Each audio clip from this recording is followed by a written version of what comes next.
أشهد أن لا إله إلا الله وحده لا شريك له وأشهد أن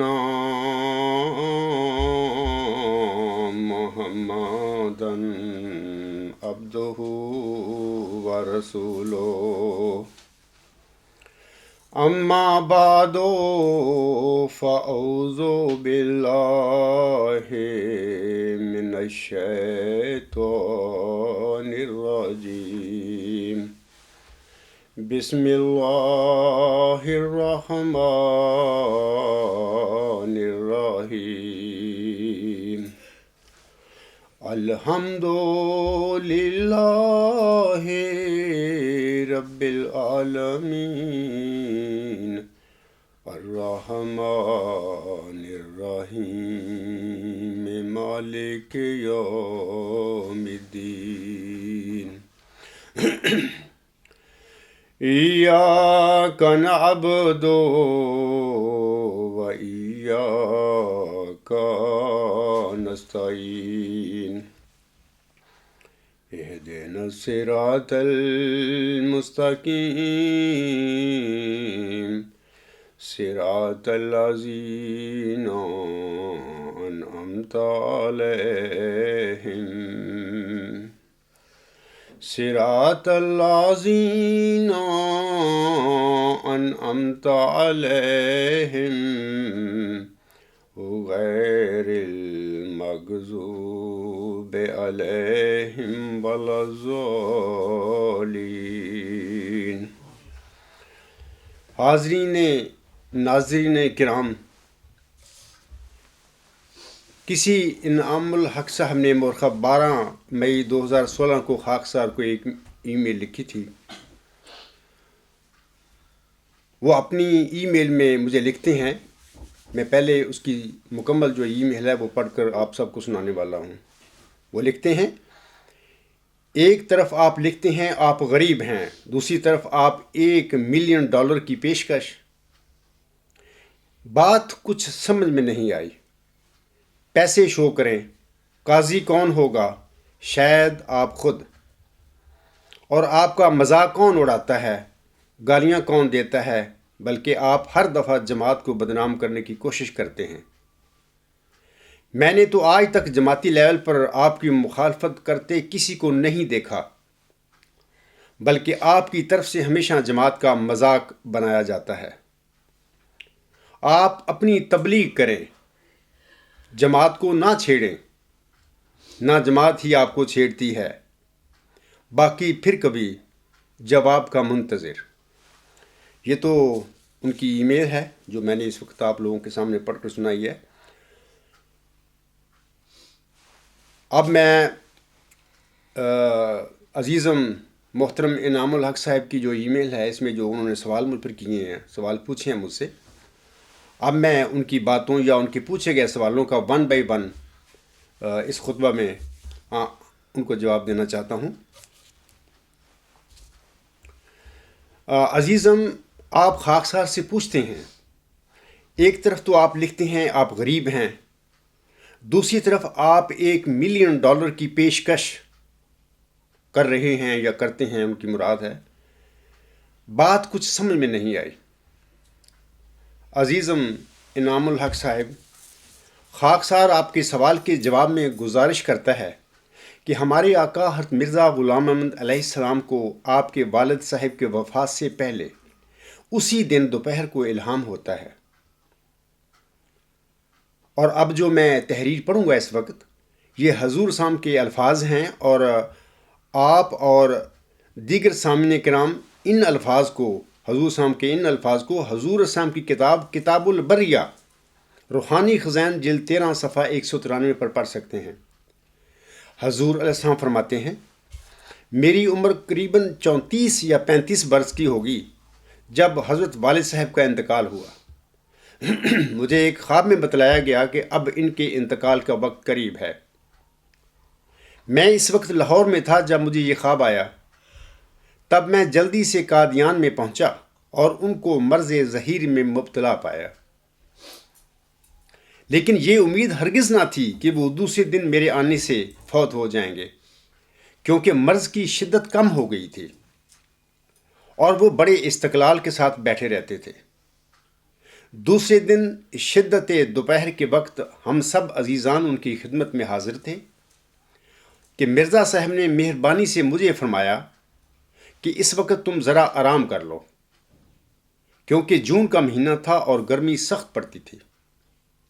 میں آرام کرنے کے لیے ایک چوبارہ میں چلا گیا اور ایک نوکر پیر دبانے لگا کہ اتنے میں تھوڑی سی غنودگی ہو کر مجھے الہام ہوا، والسماء والطارق، یعنی قسم ہے آسمان کی جو قضاء و قدر کا منبع ہے، اور قسم ہے اس حادثہ کی جو آج آفتاب کے غروب کے بعد نازل ہوگا۔ اور مجھے سمجھایا گیا کہ یہ الہام بطور عزا پرسی خدا تعالیٰ کی طرف سے ہے، اور حادثہ یہ ہے کہ آج ہی تمہارا والد آفتاب کے غروب کے بعد فوت ہو جائے گا۔ حضور ہم آگے چند سطور کے بعد لکھتے ہیں، اب خلاصہ کلام یہ ہے کہ جب مجھے حضرت والد صاحب مرحوم کی نسبت اللہ جل شانہ کی طرف سے یہ الہام ہوا جو میں نے ابھی ذکر کیا ہے، تو بشریت کی وجہ سے مجھے خیال آیا کہ بعض وجوہ آمدن حضرت والد صاحب کی زندگی سے وابستہ ہیں، پھر نہ معلوم کیا کیا ابتلا ہمیں پیش آئے گا۔ تب اسی وقت یہ دوسرا الہام ہوا، الیس اللہ بکافٍ عبدہ، یعنی کیا خدا اپنے بندے کو کافی نہیں ہے؟ اور اس الہام نے عجیب سکینت اور اطمینان بخشا اور فولادی میخ کی طرح میرے دل میں دھنس گیا۔ عزیز محترم انعام الحق صاحب، سب سے پہلے تو یہ بات یاد رکھیں کہ امام مہدی و مسیح موعود علیہ السلام حضرت مرزا غلام علیہ السلام ایک رئیس اور ایک رئیس زادہ تھے۔ آپ علیہ السلام قادیان کے قرب و جوار میں ایک بڑی جاگیر کے مالک تھے، لیکن آپ کی غربت کا یہ حال تھا کہ جب جون 1876 میں آپ کے والد صاحب فوت ہوئے تو آپ کو غم لاحق ہو گیا کہ باپ کی پینشن کے بغیر آپ کا نان و نفقہ کیسے چلے گا؟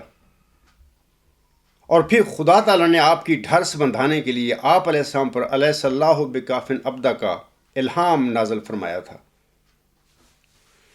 دوسری بات یہ یاد رکھیں کہ جب حضور صاحب نے 1880 میں اپنی پہلی کتاب براہین احمدیہ کو شائع کرنے کا ارادہ فرمایا تھا تو اس وقت آپ کی غربت کا یہ حال تھا کہ کتاب کی اشاعت کے لیے آپ کے پاس پیسے نہیں تھے۔ کتاب کی اشاعت سے پہلے ناچار آپ کو ایک اشتہار شائع کرنا پڑا جس میں کتاب کے خریداروں سے درخواست کی گئی کہ وہ کتاب خریدنے کے لیے پیشگی رقم بھیجیں تاکہ کتاب کی اشاعت کا بندوبست ہو سکے۔ وہ کتاب جس کی اشاعت کے لیے مؤلف کے پاس پیسے نہیں تھے، اس کتاب کے پہلے حصے میں ہی مؤلف کی طرف سے کتاب میں یہ چیلنج شائع کیا گیا تھا۔ یہ چیلنج کیا تھا؟ سنیے، آپ علیہ السلام فرماتے ہیں، یہ جو میں الفاظ پڑھوں گا براہین احمدیہ حصہ اول میں سامعین کرام ان الفاظ کو پڑھ سکتے ہیں۔ آپ علیہ السلام فرماتے ہیں کہ اگر کوئی مخالف آپ کی کتاب براہین احمدیہ میں حقیقت فرقان مجید اور صدق رسالت حضرت خاتم الانبیاء صلی اللہ علیہ وآلہ وسلم کے سلسلہ میں درج آپ کے دلائل کو نمبر بار توڑ دے تو آپ اپنی جائیداد قیمتی 10,000 روپیہ پر اسے قبض و دخل دے دیں گے۔ یعنی یہ اس انسان کا چیلنج تھا اپنی کتاب میں جس کتاب کو شائع کرنے کے لیے اس کے پاس پیسے نہیں تھے، اور اس نے ایک اشتہار شائع کیا لوگوں کے آگے کہ جی جن لوگوں نے کتاب خریدنی ہے یا جو اس کتاب میں دلچسپی رکھتی ہیں وہ کتاب کی قیمت پہلے ایڈوانس پیشگی میری طرف بھیج دیں۔ عزیزم انعام الحق صاحب، جس برگزیدہ انسان کی غربت کا یہ حال تھا کہ اپنے والد کی وفات پر انہیں اپنے نان و نفقہ کی فکر دامن گیر ہو گئی تھی اور اس پر اللہ تعالیٰ نے الہام کے ساتھ ان کی ڈھارس بندائی تھی، اور پھر بعد ازاں اپنی کتاب براہین احمدیہ کی اشاعت کے لیے آپ کے پاس پیسے نہیں تھے، اور آپ نے خریداروں کو پیشگی پیسے جمع کرانے کے لیے اشتہار شائع فرمایا تھا۔ وہی برگزیدہ انسان اور براہین احمدیہ کا مصنف اپنی کتاب کے حصہ اول میں دنیا کو یہ چیلنج دیتا ہے کہ اگر کوئی مخالف آپ کی کتاب براہین احمدیہ میں حقیقت فرقان مجید اور صدق رسالت حضرت خاتم الانبیاء صلی اللہ علیہ وآلہ وسلم کے سلسلے میں درج آپ کے دلائل کو نمبر وار توڑ دے تو آپ اپنی جائیداد قیمتی 10,000 روپیہ پر اسے قبض و دخل دے دیں گے۔ عزیزم محترم، اب یہاں سوال پیدا ہوتا ہے کہ حضرت مرزا صاحب اسلام کا غریب ہونا بھی سچ تھا، حتیٰ کہ غربت کا یہ حال تھا کہ کتاب کی اشاعت کے لیے خریداروں کو پیشگی پیسے جمع کروانے کے لیے کہا گیا، لیکن اس غربت کے باوجود مؤلف کتاب حضرت مرزا صاحب اسلام اپنے دلائل کو توڑنے کے لیے اپنی کتاب میں مخالفین کے لیے 10,000 روپیہ کا چیلنج دیتے ہیں۔ اور عزیزم، یہ بھی آپ کو واضح رہے کہ 1880 کے وقت میں 10,000 روپیہ اس زمانے کا آج کے دور میں اگر 10 ملین امریکی ڈالر کے برابر نہیں ہوں گے تو یقیناً 1 ملین امریکن ڈالر کے برابر تو لازمی ہوں گے۔ عزیزم محترم اور دیگر سامعین کرام، 1 صدی قبل حضرت مرزا صاحب اسلام بہت غریب بھی تھے، اور وہ اپنی غربت کا اپنی تحریر و تقریر میں ذکر بھی کیا کرتے تھے، لیکن اس غربت کے باوجود وہ اپنی کتاب کے حصہ اول میں ہی مخالفوں کے لیے 10,000 روپیہ جو کہ آج کل کے حساب سے کم از کم 1 ملین امریکن ڈالر کے برابر ضرور ہوں گے کا چیلنج بھی شائع کرتے ہیں۔ عزیزم، انعام الحق سے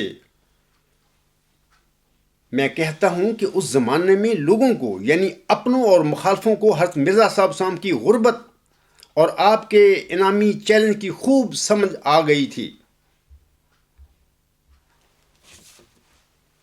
آج میں آپ سے کہتا ہوں کہ میری زندگی بڑی غربت میں گزری ہے، اور میں نے اکثر اپنے خطبات اور مضامین میں اس کا ذکر بھی کیا ہے، اور ساتھ ہی جماعت احمدیہ قبرستان کے والی اور کرتا دھرتا لوگوں کو میں چیلنج بھی دیتا ہوں کہ اگر آپ میرے دونوں سوالوں کا جواب دے دیں تو میں آپ کو 1 ملین امریکی ڈالر بطور انعام پیش کروں گا، اور ساتھ ہی اپنے دعویٰ یا نقطہ نظر پر ثانی بھی کر لوں گا انشاءاللہ تعالی۔ عزیزاً، میرا آپ سے سوال ہے کہ میرے اس اعلان یا چیلنج میں آپ کے لیے نہ سمجھ میں آنے والی کون سی بات ہے؟ آپ یاد رکھیں کہ اصل مسئلہ امارت اور غربت کا نہیں، بلکہ کسی انسان کے پیش کردہ دلائل کا ہے کہ وہ کتنے سچے، مضبوط اور قاطع ہیں۔ خاکسار نے 1993 میں احمدیہ قبرستان کے چوتھے والی جناب مرزا طاہر احمد صاحب کے آگے اپنے دعویٰ مئو ذکی غلام مسیح الزماں کے حوالہ سے 2 سوال پیش کیے تھے، اور ساتھ ہی میں نے انہیں کہا تھا کہ اگر کوئی صاحب میرے دونوں سوالوں کو جھٹلانے میں کامیاب ہو گیا تو میں اس کی خدمت میں پاکستانی 10 لاکھ روپیہ بطور انعام پیش کروں گا۔ آج میں نے انعامی رقم بڑھا کر پاکستانی 10 لاکھ روپے کی بجائے 1 ملین امریکن ڈالر کر دی ہے۔ میرے ان دونوں سوالوں کو آپ خاکسار کی کتاب غلام مسیح الزماں کے آخر پر جماعت احمدیہ کے لیے لمحہ فکریہ کے عنوان کے تحت صفحات 351 اور 352 پر آج بھی الغلام.com پر پڑھ سکتے ہیں۔ یہ دونوں سوالات اس طرح ہیں۔ پہلا سوال، قرآن مجید کی تصدیقی مہر کے ساتھ ذکی غلام مسیح الزماں سے متعلق مبشر الہامات کی روشنی میں حضرت مہدی و مسیح موسم کی نرینہ اولاد پیش گوئی مسلم موت کے دائرہ بشارت میں ہی نہیں آتی؟ لہذا حضور صاحب کے کسی بھی جسمانی لڑکے کا دعوی مسلم موت قطعی طور پر غلط ہے۔ دوسرا سوال، نیکی کا یہ اعلیٰ ترین تصور یعنی ورچو از گاڈ، نیکی خدا ہے، ذکی غلام یعنی اس عاجز کے مسلم موت کی صداقت کا، مسلم موت ہونے کے دعوے کی صداقت کا الہامی، علمی اور قطعی ثبوت ہے، اور اسے کوئی بھی باشعور اور صالح فطرت انسان جھٹلا نہیں سکتا۔ عزیزم انعام الحق صاحب، آپ انعامی رقم کی فکر نہ کریں۔ آپ خود یا جماعت احمدیہ قبرستان کا موجودہ والی یا آپ کی جماعت کے مولوی صاحبان صرف خاکسار کے سوالوں کو جھٹلا کر دکھا دیں، مقرر کردہ انعام آپ کی خدمت میں پیش کر دیا جائے گا۔ میں اس انعامی رقم کا ذمہ دار ہوں۔ میں یہ انعامی رقم کہاں سے دوں گا، یہ آپ کا معاملہ، آپ کا کنسرن نہیں ہے، بلکہ میرا ہے، اور مجھے علم ہے کہ میں نے یہ انعامی رقم کہاں سے دینی ہے۔ آپ لینے والے بنیں، اور یہ بھی آپ کو واضح رہے کہ کوئی معقول اور پڑھا لکھا انسان اپنے کسی مخالف پر کوئی ایسا اعتراض نہیں کیا کرتا جو اس کے کسی اپنے پیارے پر پڑ رہا ہو۔ آپ خاکسار پر جو اعتراضات کر رہے ہیں، خاکسار سے پہلے یہ اعتراضات حضرت مرزا صلی اللہ علیہ وسلم پر بھی پڑتے ہیں۔ لہٰذا ایک معقول اور سمجھدار انسان کو چاہیے کہ وہ اپنے مخالف پر اعتراض کرنے سے پہلے سوچے کہ وہ اعتراض کہیں اس کے کسی اپنے پر تو نہیں پڑتا، اور پھر اسے یہ بھی سوچنا چاہیے کہ اس کے اعتراض میں صداقت یعنی ویلیڈیٹی کتنی ہے۔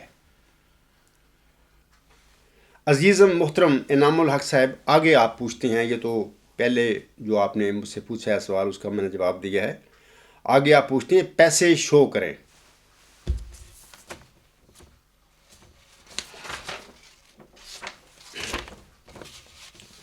عزیزم، ایک صدی قبل حضرت مرزا غلام صاحب کو کسی نے یہ نہیں کہا تھا کہ وہ پہلے 10,000 روپیہ شو کریں۔ لوگ جانتے تھے کہ مؤلف کتاب نے تحریراً اور تقریراً اس انعامی رقم کا اقرار کیا ہوا ہے، وعدہ کیا ہوا ہے، لہذا اس کے دلائل کو توڑنے کے نتیجہ میں اسے پیسے دینے پڑیں گے۔ اس نے یہ پیسے کہاں سے دینے ہیں، یہ اس کا معاملہ اور اس کی پریشانی ہے، مخالفوں کی نہیں۔ ہمارا کام یہ ہے، یعنی مخالفوں کا کام یہ ہے کہ اگر اس کے دلائل کمزور ہیں وہ جھٹلا سکتے ہیں اور وہ دلائل جھٹلائے جا سکتے ہیں، تو پھر انہیں جھٹلا کر انعامی رقم کا اس سے مطالبہ کریں۔ اور اگر وہ یعنی مؤلف کتاب انعامی رقم کے حوالہ سے لیت و لال کرے گا تو ہم اسے عدالت میں کھینچ کر لے جائیں گے، عدالت میں گھسیٹیں گے۔ لہذا عزیزم، آج آپ کا پیسے شو کرنے کا یہ مطالبہ بھی غلط ہے۔ آپ خاکسار کے دونوں سوالوں کو توڑ کر دکھا دیں، آپ کا انعام کھرا۔ میں اس خطبہ جمعہ میں بھی آپ کو بتا رہا ہوں، اور پوری جماعت احمدیہ قبرستان کو، جس کے دل میں کوئی شک ہو، میں دوبارہ یہ کہہ رہا ہوں کہ آپ خاکسار کے دونوں سوالوں کو توڑ کر دکھا دیں، آپ کا انعام کھرا، وہ آپ کی خدمت میں پیش کر دیا جائے گا۔ میں اس انعام کا ذمہ دار ہوں، اور ساتھ ہی بطور خاص میں آپ کا شکریہ بھی ادا کروں گا، اور اپنے دعویٰ پر نظر ثانی کرنے میں بھی دیر نہیں لگاؤں گا۔ آگے آپ لکھتے ہیں، قاضی کون ہوگا؟ شاید آپ خود۔ عزیزم، ایک صدی قبل حضرت مرزا صاحب سامنے اپنے انعامی چیلنج کے حوالہ سے یہ نہیں فرمایا تھا کہ وہ خود قاضی ہوں گے، اور نہ ہی آج میں کہتا ہوں کہ میں قاضی ہوں گا۔ یہ ایک قسم کا تمسخر آپ کر رہے ہیں میرے ساتھ، بلکہ انہوں نے یعنی حضرت مرزا صاحب سامنے ایک صدی قبل فرمایا تھا، جو شخص حقیقت فرقان مجید اور صدق رسالت حضرت ختم الانبیاء صلی اللہ علیہ وآلہ وسلم کہ ان دلائل کا جو قرآن مجید سے اخذ کر کے پیش فرمائے ہیں، اپنی الہامی کتاب میں آدھا یا تہائی یا چوتھائی یا پانچواں حصہ ہی نکال کر دکھلائے، یا اگر بکلی پیش کرنے سے عاجز ہو تو حضور اسلام کے دلائل کو نمبر وار توڑ دے، تو آپ بلا تعمل اپنے 10,000 کی جائیداد اس کے حوالے کر دیں گے۔ آگے وہ کیا فرماتے ہیں سنیے قاضی کے حوالہ سے، بشرطے کہ 3 ججوں پر مشتمل مسلمہ بورڈ یہ فیصلہ کر دے کہ شرائط کے مطابق جواب تحریر کیا گیا ہے۔ تو 1 صدی قبل حضرت بانی اجماع علیہ السلام نے تو یہ وضاحت کر دی تھی قاضی کے معاملے میں، قضاء کے معاملہ میں، عدالت کے معاملہ میں۔ آج خاکسار بھی یہ نہیں کہتا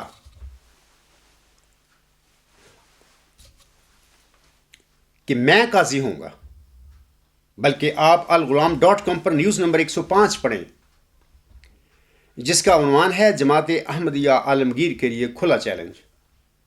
وہاں پر قاضی کون ہوگا اس کی مکمل تفصیل موجود ہے۔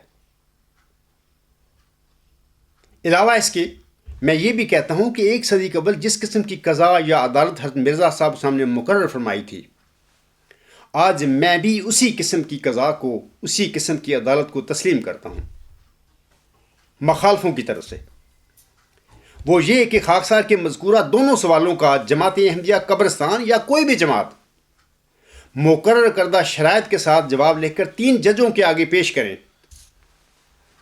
اور اگر 3 ججوں کا مسلمہ بورڈ یہ فیصلہ دے دے کہ مطلوبہ شرائط کے مطابق دونوں سوالوں کو جھٹلا دیا گیا، یعنی اس عاجز کے دونوں سوالوں کو جھٹلا دیا گیا ہے، تو انشاءاللہ تعالی خاکسار اپنے وعدہ کے مطابق مخالفین کو انعامی رقم دینے کا ذمہ دار ہوگا۔ عزیزم، امید ہے اب قاضی کون ہوگا کے حوالے سے آپ کی تسلی ہو گئی ہوگی۔ اگر آپ کی تسلی نہیں ہوئی تو اس معاملہ پر میں مخالفوں کے ساتھ مزید بات چیت کرنے کے لیے بھی تیار ہوں۔ آگے آپ لکھتے ہیں، اور آپ کا مذاق کون اڑاتا ہے، گالیاں کون دیتا ہے، بلکہ آپ ہر دفعہ جماعت کو بدنام کرنے کی کوشش کرتے ہیں۔ عزیز محترم انعام الحق صاحب، خاکسار سے پہلے دنیا میں جتنے بھی مرسلین آئے تھے، سب کو ان کی قوموں نے گالیاں بھی دی تھیں اور ان کی ہنسی مذاق بھی اڑائے تھے، جیسا کہ اللہ تعالیٰ اپنے کلام میں فرماتا ہے، یا حسرتاً علی العباد ما یاتیہم من رسول الا کانوا بہ یستہزئون۔ اللہ تعالیٰ فرماتا ہے، افسوس بندوں پر جب کبھی ان کے پاس میرا کوئی رسول آتا ہے تو وہ اس سے ہنسی ٹھٹھا اور مذاق کرنے لگتے ہیں۔ اور آج عزیزم میرے ساتھ بھی یہی کچھ ہو رہا ہے، اور اس قسم کا سلوک کرنے والے غیر نہیں بلکہ اپنے ہوتے ہیں۔ آج جماعت احمدیہ قبرستان کے بے علم جعلی بھی یہی کام کرتے پھر رہے ہیں۔ ہر زمانے میں جن لوگوں نے مروجہ غلط عقائد کو بتوں کی طرح اپنے سینے میں بسایا ہوا تھا، ان سب نے اپنے اپنے زمانے کے مرسلوں اور معموروں کو یہی کہا تھا کہ تم ہماری جماعتوں اور ہمارے خداؤں کو بدنام کرتے ہو، انہیں برا بھلا کہتے ہو اور ہمارے خلاف نفرت پھیلاتے ہو۔ میں مثال دیتا ہوں اپنے آقا حضرت محمد مصطفیٰ صلی اللہ علیہ وسلم کی، کہ جب انہوں نے خانہ کعبہ میں رکھے گئے بتوں پر سخت تنقید کی تھی اور انہیں لکڑی اور پتھر کے محض مجسمے کہا تھا، تو مشرکین مکہ نے آگ بگولا ہو کر حضرت صلی اللہ علیہ وآلہ وسلم پر یہی اعتراض کیا تھا کہ جو آج آپ خاکسار پر کر رہے ہیں۔ انہوں نے بھی وہی الزام لگایا تھا محمد عربی صلی اللہ علیہ وسلم پر، مشرکین مکہ نے، جو آج آپ اس عجز پر لگا رہے ہیں، وہ یہ کہ میں آپ کی جماعت یعنی احمدیہ قبرستان کو بدنام کرنے کی کوشش کرتا ہوں۔ اسی طرح 1 صدی قبل میرے آقا بانی جماعت حضرت مرزا غلام نصام نے عیسائیوں کے نام نہاد خدا یسوع مسیح اور مسلمانوں کے عقیدہ کے مطابق ان کے فرضی مسیح عیسیٰ ابن مریم، جو ان کے عقیدہ کے مطابق زندہ بجسم انسی آسمان پر جا بیٹھے ہیں، جب حضور صاحب نے 1 صدی قبل اس پر سخت تنقید کی تھی، آپ یہ انجام آتھم زمیمہ روحانی خزین جلد 11 صفحات 299 تا 291 پر حضور صاحب کی یہ وہ تنقید جو ہے عیسائیوں کے خدا یسوع مسیح پر وہ پڑھیں۔ اور یہ یسوع مسیح کون تھا؟ یہ وہی یسوع مسیح ہے، عیسائی اسی کو کہتے ہیں جس کو ہم قرآن کریم میں اللہ تعالیٰ نے ہمیں بتایا کہ وہ مسیح عیسیٰ ابن مریم تھا، اللہ کا برگزیدہ نبی اور رسول تھا، اور بن باپ پیدا ہوا تھا مسیح مریم علیہ السلام کے گھر میں۔ وہ ایک ہی وجود ہے، وہ ان کو یسوع مسیح کہتے ہیں، اپنا خدا کا بیٹا کہتے ہیں، ہم اس کو ایک برگزیدہ نبی اور رسول کہتے ہیں، کیونکہ قرآن ہمیں خبر دیتا ہے کہ وہ ایک اللہ تعالیٰ کا برگزیدہ نبی اور رسول تھا۔ اللہ نے اس کو مسیح مریم کے گھر میں بن باپ بطور ذکی غلام پیدا کیا تھا، اور اس پر انجیل اپنی کتاب نازل کی تھی۔ انجیل کے معنی ہیں بشارتیں یا بشارات۔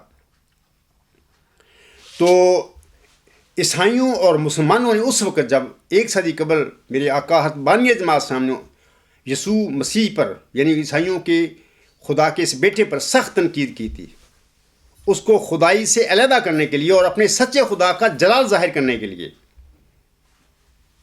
تو حضرت حق موعود علیہ السلام پر بھی یہی اعتراض کیا تھا کہ وہ ہمارے خدا اور نبی اور رسول کو برا بھلا کہہ کر انہیں بدنام کر رہے ہیں۔ یعنی عالم اسلام کے جو مولوی تھے یا جو لوگ تھے مخالفین حضرت صلی اللہ علیہ وسلم کے، یا عیسائیت جو نصارہ تھی ان کے پوپ وغیرہ یا ان کے پادری وغیرہ، یہی اعتراض کرتے تھے میرے آقا پر۔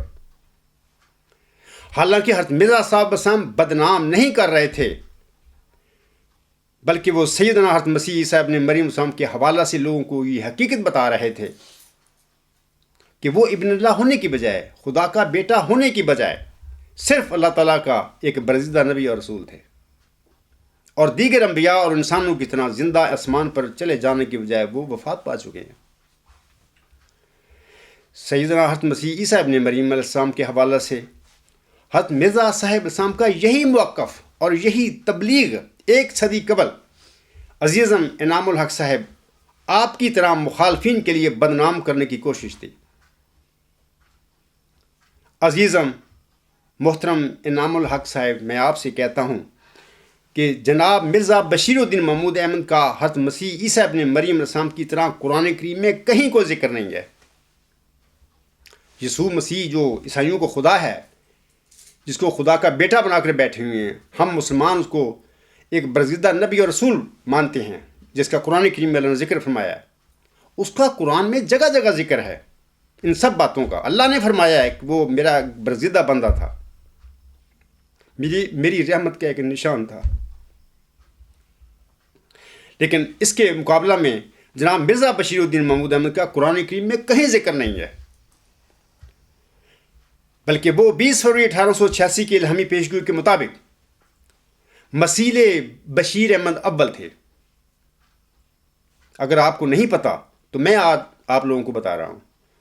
انہیں پیشگوئی کے مطابق وہ مؤوز صلاحیتیں دی گئی تھیں، لیکن وہ یعنی بشیر الدین محمود احمد وَلَكِنَّهُ أَخْلَدَ إِلَى الْأَرْضِ وَاتَّبَعَ هَوَاهُ کے مطابق زمین کی طرف جھک گیا اور اپنی حوث کی پیروی کی۔ اور اس مؤود لڑکے نے قرآن کریم کی تعلیم، حضرت صلی اللہ علیہ وسلم کے ارشادات اور اپنے والد صاحب حضرت مرزا غلام صاحب کی پاک جماعت میں کیا کیا خرابیاں اور کیا کیا بدعتیں پیدا کی ہیں۔ خاکسار ان کا مفصل ذکر اپنے گزشتہ خطبہ جمعہ میں کر چکا ہے، یہاں ان کا اعادہ کرنے کی ضرورت نہیں ہے، لیکن میں اتنی بات آپ لوگوں کو بتاتا ہوں کہ رسالہ جماعت احمدیہ کے لیے لمحہ فکریہ یا الغلام.com پر ایک رسالہ آن ایئر ہے۔ اس رسالہ کے صفحات 29 تا 32 تک ایک عنوان ہے غلام مسیح الزماں کی بعثت کے اغراض و مقاصد۔ اس عنوان کے تحت آپ ان خرابیوں اور بدعتوں کا مطالعہ کر سکتے ہیں جو بانی بلائے دمشق نے جماعت احمدیہ قبرستان میں حضرت مرزا صاحب کی جماعت میں ڈال کر اس کو ایک قبرستان میں بدل دیا ہے۔ عزیز محترم، بلائے دمشق کے بانی و بانی حضرت مرزا بشیر الدین محمود احمد نے اپنے والد صاحب علیہ السلام کی جماعت پر قبضہ کر کے اور اس میں جو جو گند ڈالا ہے اور جو جو خرابیاں پیدا کی ہوئی ہیں، میں صرف ان کی نشاندہی کر رہا ہوں، اور انشاءاللہ تعالی ان سب گندوں اور خرابیوں کو دور کر کے حضرت مرزا صاحب کی جماعت کو پاک اور صاف کرنا اپنی ذمہ داری سمجھتا ہوں۔ خاکسار کی اس فعل اور رویے کو اور میری ان نیک کوششوں کو آپ جماعت کو بدنام کرنے سے تعبیر کر رہے ہیں۔ ان للہ و انا الیہ راجعون۔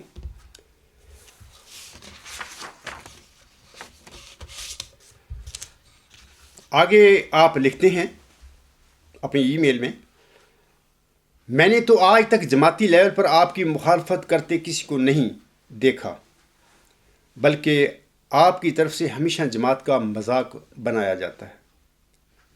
عزیز محترم، آپ نے جماعت احمدیہ قبرستان میں سے اگر جماعتی لیول پر کسی کو میری مخالفت کرتے نہیں دیکھا تو اس کا یہ مطلب ہرگز نہیں ہے کہ وہ بڑے مہذب اور بڑے سویلائزڈ ہیں، بلکہ وہ میری مخالفت اس لیے نہیں کرتے کہ میں سچا ہوں اور سچ کہتا ہوں۔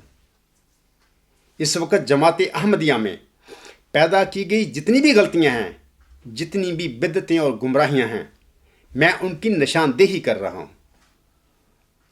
مرزا بشیر الدین محمود احمد نے حضرت مرزا صاحب اسلام کی جماعت کو ہر لحاظ سے تباہ و برباد کر کے رکھ دیا ہے، اور میں اپنے اس بیان میں سچا ہوں۔ اب آپ کی جماعت احمدیہ قبرستان خاکسار کی ان سچی باتوں کو کیسے جھٹلائے؟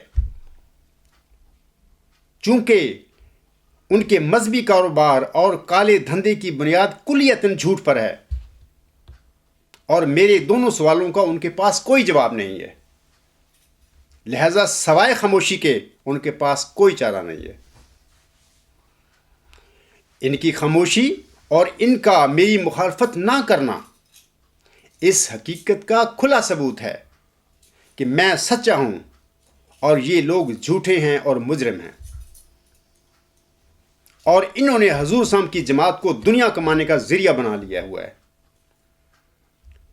اب جب انہوں نے یہ سارے جرائم اور گناہ کیے ہوئے ہیں، آن دی ریکارڈ ہیں یہ سب باتیں، تو پھر وہ میرے مقابلے پر کس طرح آئیں اور میرے بالمقابل کس طرح اپنا منہ کھولیں؟ عزیزم، ان کی یہ خاموشی ان کی شرافت کی وجہ سے نہیں ہے، بلکہ ان کے جھوٹے ہونے کی وجہ سے ہے۔ آگے آپ فرماتے ہیں، آپ اپنی تبلیغ کریں، جماعت کو نہ چھیڑیں، نہ جماعت ہی آپ کو چھیڑتی ہے۔ عزیز محترم، جماعت احمدیہ قبرستان کے والی کوئی خلیفے نہیں ہیں، بلکہ یہ لوگ بلائے دمشق اور قبضہ گروپ کے نمائندے ہیں۔ 1891 میں حکم عدل حضرت مرزا غلام علیہ السلام کو قادیان کے متعلق یہ الہام ہوا تھا، اخرجا منہ الیزیدیون، یعنی اس میں یزیدی لوگ پیدا کیے گئے ہیں۔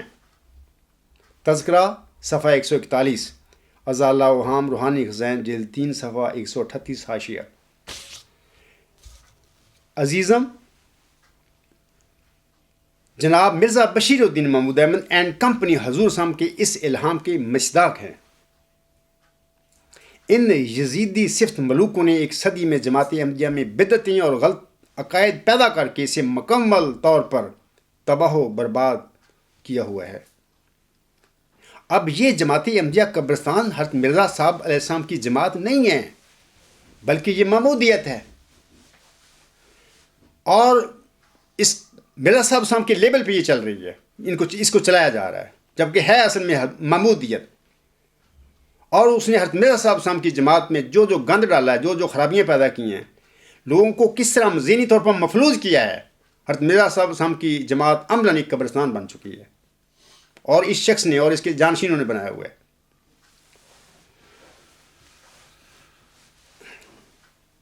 جب کسی الہی جماعت میں سامعین کرام خرابیاں پیدا ہوتی ہیں تو اللہ تعالیٰ اس کی اصلاح اور تجدید کے لیے اسی جماعت میں سے اپنے کسی بندے کو بطور مجدد مامور فرما دیتا ہے۔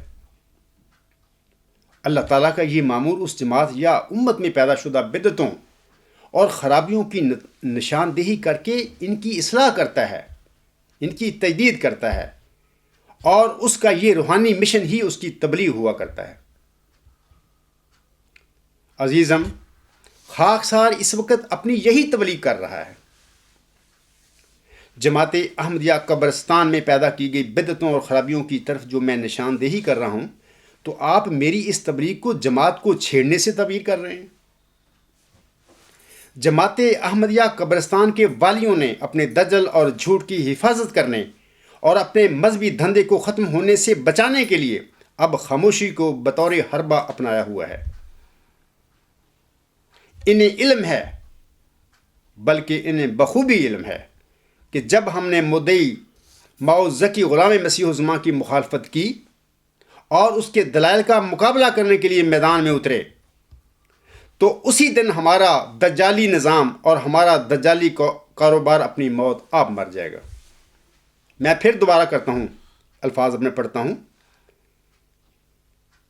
کہ جماعت احمدیہ قبرستان کے والیوں نے اور ان کے مولویوں نے اپنے دجل اور جھوٹ کی حفاظت کرنے اور اپنے مذہبی دھندے کو ختم ہونے سے بچانے کے لیے اب خاموشی کو بطور حربہ اپنایا ہوا ہے، اختیار کیا ہوا ہے۔ انہیں علم ہے، بلکہ انہیں بخوبی علم ہے کہ جب ہم نے مدعی معوذکی غلام مسیح الزمان کی مخالفت کی اور اس کے دلائل کا مقابلہ کرنے کے لیے میدان میں اترے تو اسی دن ہمارا دجالی نظام اور ہمارا دجالی کاروبار اپنی موت آپ مر جائے گا۔ یہ جو آپ مجھے کہہ رہے ہیں نا کہ جماعت آپ کو چھیڑتی نہیں، دراصل جماعت احمدیہ قبرستان کے پاس اب خاموشی کے علاوہ کوئی چارہ نہیں۔ عزیزم، آپ اس حقیقت کو سمجھیں کہ اب ان کی خاموشی میں ہی بچت ہے۔ دنیا داری کے حوالے سے یہ کوے کی طرح بڑے سیانے لوگ ہیں، اور آپ اس حقیقت کو بھی یاد رکھیں کہ سچا آدمی کبھی خاموش نہیں ہوا کرتا۔ وہ بحث کے دوران بذریعہ دلائل یا تو مخالف کو منوا لیتا ہے اور یا پھر مخالف کے قطعی دلائل کے آگے ہاتھ کھڑے کر دیتا ہے۔ سچے آدمی کی نشانی ہے، متقی اور نیک آدمی کی نشانی ہے۔ یہ متقی اور معقول لوگوں کا منافقانہ رویہ نہیں ہوا کرتا۔ اس وقت خاکسار کے بالمقابل جماعت احمدیہ قبرستان کی خاموشی اپنے جھوٹ اور دجل کو بچانے کے لیے ایک مکر اور ایک مکروہ ہتھ کنڈا ہے۔ میں یہ بھی آپ لوگوں کو بتانا چاہتا ہوں کہ مذہبی تاریخ میں اس سے پہلے کسی مرسل کے مخالف نے اس قسم کا مکروہ اور مکر یا مکروہ ہتھ کنڈا کسی نے استعمال نہیں کیا ہوگا۔ یہ وہ لوگ ہیں کہ یہ پہلی دفعہ اس قسم کی مکر اور اس قسم کا ان لوگوں نے مکروہ ہتھ کنڈا استعمال کیا ہے، جو ان سے پہلے کسی نے بھی نہیں، کسی مخالف رسول نے بھی نہیں کیا تھا۔ جماعت احمدیہ قبرستان میں جتنی بھی بدعتیں اور خرابیاں پیدا کی گئی ہیں، عزیزم، ان کی نشاندہی کرنا اور ان کی تجدید اور اصلاح کرنا خاکسار کا مشن اور تبلیغ ہے، اور اس وقت میں یہی تبلیغ کر رہا ہوں۔ میں کسی کو نہیں چھیڑ رہا، میں اپنی ذمہ داری اور اپنی تبلیغ کر رہا ہوں، جس کو آپ اپنی لا علمی اور سادگی میں جماعت کو چھیڑنے کا نام دے رہے ہیں۔ اس کے آگے اپنی ای میل کے آخر پر آپ فرماتے ہیں، باقی پھر کبھی۔ عزیزم، میں آپ سے جواباً گزارش کرنا چاہتا ہوں کہ باقی پھر کبھی نہیں، بلکہ سب کچھ ابھی۔ میں آپ سے کہتا ہوں کہ اصل تنازعہ 20 فروری 1886 کے الہامی پیشگوئی مسلم موعود کا ہے۔ پیشگوئی مسلم موعود میں بشارت دیا گیا ذکی غلام، جسے محمدی مریم حضرت مرزا غلام احمد علیہ السلام نے مسلم موعود قرار دیا تھا، اور اسی مسلم موعود کو اللہ تعالیٰ نے محمدی مریم کے آخری مبشر الہاموں میں مسیل مبارک احمد قرار دیا ہوا ہے۔ آپ کو معلوم ہونا چاہیے کہ مسیل مبارک احمد اور مسلم موعود تو محمدی مریم حضرت مرزا غلام احمد علیہ السلام کے گھر میں بطور جسمانی لڑکا پیدا ہی نہیں ہوا تھا۔ یہی تو مسئلہ ہے ان لوگوں کے لیے۔ یہ دجل کر کے بیٹھے ہوئے ہیں ایک، اور پھر حضور صاحب کا کوئی لڑکا یا مرزا بشیر الدین محمود احمد کا دعویٰ مسلم موعود سچا کس طرح ہو سکتا ہے جب وہ لڑکا وہ پیدا ہی نہیں کیا اللہ تعالیٰ نے اس کے گھر میں؟ تو پھر مرزا صاحب علیہ السلام کا لڑکا کو کیسے مسلم موعود بن سکتا ہے؟ جناب مرزا بشیر الدین محمود احمد کو اس حقیقت کا 1908 میں علم تھا، جب اس کی عمر 19 سال تھی، اور آپ انوار العلوم جلد 1 صفحات 146 تا 152 پر پڑھیں۔ مرزا بشیر الدین محمود احمد کے الفاظ وہ خود مان رہے ہیں، تسلیم کر رہے ہیں کہ یہ شخص آئندہ زمانے میں پیدا ہوگا۔ جماعت احمدیہ میں، اور خاص کر وہ یہ بھی کہتے ہیں کہ مرزا صاحب وسلم کی نسل میں پیدا ہوگا۔ بال وہ تسلیم کرتے ہیں اس بات کو 1908 میں کہ یہ جو بندہ ہے مسیح مبارک ہے، ہم بھائی زندہ بھائیوں میں سے کوئی بھی نہیں ہے، یہی مسلم موعود ہے۔ اس کی نشانیاں جو اس نے لکھی ہیں اپنی اس مضمون میں، تو وہ وہی نشانیاں ہیں جو موعود ذکی غلام مسیح الزماں یا مسلم موعود کی 20 فروری 1886 کی الہامی پیشگوئی میں اللہ تعالیٰ نے الہاماً محمدی مریم پر نازل فرمائی تھی۔ علاوہ اس کے آپ الغلام.com پر نیوز نمبر 81 پڑھیں، وہاں پر بھی مرزا بشیر الدین محمود کے وہی الفاظ ہیں جس کا ذکر انہوں نے انوار العلوم جلد 1 صفحات 146 تا 152 پر کیا ہوا ہے۔ لیکن 1914 میں احمدیہ خلافت پر قبضہ کرنے کے بعد عزیزم انعام الحق صاحب اس کی یعنی مرزا بشیر الدین محمود کی نیت میں فطور آ گیا اور اس نے مسلم موعود بننے کے خواب دیکھنے شروع کر دیے۔ خلافت اس کے قبضے میں آ گئی تو اس نے قبضہ کر لیا تھا، باقی سب کو فارغ کر دیا تھا، بھی تم جاؤ۔ وہ بیچارے جا کے لاہور جا کے بیٹھ گئے۔ عزیزم، کیا کبھی ایسا بھی ہوتا ہے، غور کریں میری اس بات پر، کہ کیا کبھی ایسا بھی ہوتا ہے کہ ایک انسان اپنے مسلم موعود ہونے کا دعویٰ ہی نہیں کرتا لیکن اس کے حواری اس کے مسلم موعود ہونے کا اعلان کرتے پھر رہے ہیں؟ کبھی ایسا بھی ہوا ہے مذہبی تاریخ میں؟ آپ سے میری درخواست ہے کہ آپ باقی سوالوں اور باقی باتوں کو چھوڑیں۔ یہ جو آپ نے کہا ہے نا باقی پھر کبھی، اب باقی کو چھوڑیں، صرف ایک بات کی طرف آ جائیں، صرف ایک سوال کی طرف آ جائیں، اور وہ یہ ہے کہ کیا آپ یا آپ کی جماعت احمدیہ قبرستان یہ ثابت کر سکتی ہے کہ وہ موعود ذکی غلام جس کو حضور سامنے مسلم موعود قرار دیا تھا وہ محمدی مریم حضرت مرزا غلام علیہ السلام کے گھر میں بطور جسمانی لڑکا پیدا ہوئے تھے؟ ایک ہی سوال کافی ہے ہمارے لیے۔ اور اگر وہ پیدا ہوئے تھے تو وہ کون سے لڑکے تھے؟ اس کا نام کیا تھا؟ اگر آپ یا آپ کی جماعت احمدیہ قبرستان مجھے یہ ثابت کر کے دکھا دے کہ موعود ذکی غلام جسے ملہم نے مسلم موعود کا لقب دیا تھا اور اسی موعود ذکی غلام کو اللہ تعالیٰ نے محمدی مریم کے آخری مبشر الہاموں میں مسیح مبارک احمد قرار دیا تھا، وہ ملہم حضرت مرزا غلام صاحب کے گھر میں بطور جسمانی لڑکا پیدا ہوا تھا اور اس کا فلاں نام ہے یا فلاں نام تھا، تو میں آپ سے وعدہ کرتا ہوں کہ آپ کی خدمت میں 1 لاکھ امریکی ڈالر بطور انعام پیش کر دوں گا۔ یہ میری ذمہ داری ہے اور میں جماعت احمدیہ قبرستان کے آگے اس دعوے کے ساتھ 23 سال سے کھڑا ہوں۔ آپ یہ فکر نہ کریں کہ میں پیسے کہاں سے دوں گا، آپ میرے مطلوبہ سوالوں کا ٹھیک جواب دے کر انعام لینے والے بنیں۔ اگر آپ کے پاس میرے سوالوں کے جواب نہیں ہیں، اور مجھے حق الیقین ہے کہ آپ کے پاس اور جماعت احمدیہ قبرستان کے پاس میرے سوالوں کا کوئی جواب نہیں ہے، دے ہی نہیں سکتے، قیامت تک نہیں دے سکتے، ممکن ہی نہیں یہ بات ان کے لیے کہ وہ ثابت کر دیں۔ وہ پیدا ہی نہیں کیا اللہ نے، دیا ہی نہیں، یہ اللہ کی خبریں ہیں جو مجھے بتائی گئی ہیں، کیونکہ وہ مسیح مبارک احمد ملہم کے گھر میں پیدا ہی نہیں ہوا تھا۔ آپ کی جماعت احمدیہ قبرستان کی اس عاجز کے آگے خاموشی کی یہی وجہ ہے۔ عزیزم، میں محض للہ آپ کو نصیحت کرتا ہوں کہ آپ جماعت احمدیہ قبرستان کو چھوڑ کر حق کو قبول کرنے میں دیر نہ کریں۔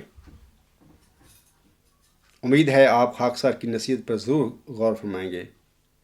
حکم و عدل حضرت امام مہدی با مسیح موعود السلام، روحانی حسین جلد 22 ضمیمہ حقیقت البہی الاستفتاء صفحہ 72 پر فرماتے ہیں، آپ علیہ السلام فرماتے ہیں، حضرت احدیت کی سنت اسی طرح جاری ہے تاکہ وہ سچوں اور جھوٹوں کے درمیان فرق کر دے، کیونکہ اللہ کی طرف سے جھوٹوں کی مدد نہیں کی جاتی اور نہ روح اللہ سے ان کی تائید کی جاتی ہے، اور نہ آسمانی نور انہیں حاصل ہوتا ہے، اور نہ صلح کا معاہدہ ان کے سامنے پیش کیا جاتا ہے، اور وہ محض دنیا کے کتے ہوتے ہیں، تو انہیں اس پر جھکے ہوئے پائے گا، نیز تو ان کے سینوں کو اس دنیا کی طمع سے بھرا ہوا پائے گا، اور وہ خود اپنے خلاف گواہی دینے والے ہیں اور انجام کار وہ رسوا کیے جاتے ہیں۔ خاکسار اپنے سب احمدی بہنوں اور بھائیوں کے لیے دعا گو ہے کہ اللہ تعالیٰ آپ سب کی آنکھیں کھولے اور آپ سب کو وہ نور بصیرت عنایت فرمائے کہ جس کے بعد سچ اور جھوٹ میں فرق کرنا آپ کے لیے چندہ مشکل نہیں رہے گا، اور آپ سب بلا خوف و خطر بڑی جرت اور دلیری کے ساتھ احمدیہ قبرستان پر 3 حرف بھیج کر اس سے باہر آ جائیں گے۔ اللہ تعالیٰ آپ سب کی اس میں مدد فرمائے، آمین۔ آخر پر میں فیض امن فیض کے ان اشعار پر اپنا خطبہ کرتا ہوں، اپنا خطبہ ختم کرتا ہوں۔ وہ فرماتے ہیں: ہم دیکھیں گے، لازم ہے کہ ہم بھی دیکھیں گے، وہ دن کے جس کا وعدہ ہے جو لوح ازل میں لکھا ہے، جب ظلم و ستم کے کوہ گراں روئی کی طرح اڑ جائیں گے، ہم محکوموں کے پاؤں تلے جب دھرتی دھڑ دھڑ دھڑکے گی، اور اہل حکم کے سر اوپر جب بجلی کڑ کڑ کڑکے گی، جب عرض خدا کے کعبے سے سب بت اٹھوائے جائیں گے، ہم اہل صفا مردود حرم مسند پہ بٹھائے جائیں گے، سب تاج اچھالے جائیں گے، سب تخت گرائے جائیں گے، بس نام رہے گا اللہ کا، جو غائب بھی ہے حاضر بھی، جو منظر بھی ہے ناظر بھی، انشاءاللہ تعالی۔ وما علینا الا البلاغ وآخر دعوانا ان الحمد للہ رب العالمین، اولم وآخرم وظاہرم وباطنن، ہوا مولانا نعم المولا و نعم النصیر۔